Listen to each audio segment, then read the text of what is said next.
video discusses topics that may be disturbing to some viewers. It discusses cases of missing and or murdered victims whose case was solved using forensic genetic genealogy. Viewer discretion is advised. On a farm in Baca County, Colorado, the remains of a female was found in June of 1988. The farmer reported that he had come upon human remains on his property southwest of the town of Springfield.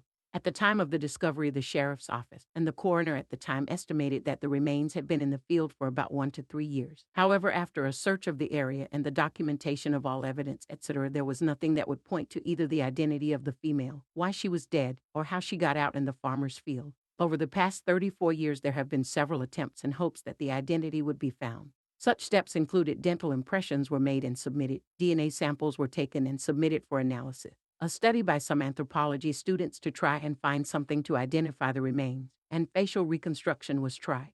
There were many possibles, but when compared, they were all eliminated.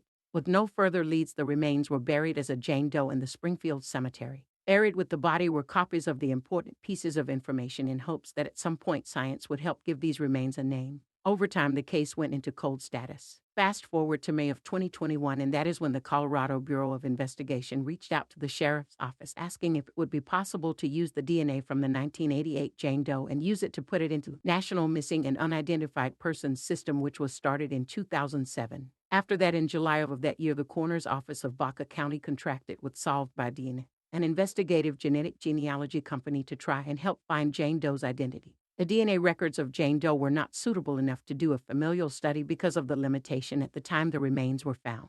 Together, the sheriff and the coroner's office were granted the ability to exhume the remains of Jane Doe 1988 from her grave to get a new sample to test for DNA on December 13, 2021. The DNA samples were sent to be analyzed and then entered into the National Missing and Unidentified Persons System. The sheriff's office and coroner's office were waiting, and in August of 2022, they were notified that there was a possible family member matched to 1988 Jane Doe. The investigative genetic genealogist at Solved by DNA said they were able to connect a person with the DNA markers that suggested strong familial relation. They took that information and tested them against Jane Doe 1988, and it was finally reported on September 26, 2022 that the National Missing and Unidentified Persons System had contacted the sheriff's office of possible family group that may include Jane Doe. The big day was here, and on October 6, 2022, Baca County sheriffs were notified that the DNA from Jane Doe was a match to a female that had submitted her DNA from the state of Texas, who had uploaded her DNA to try and find her mother who was missing.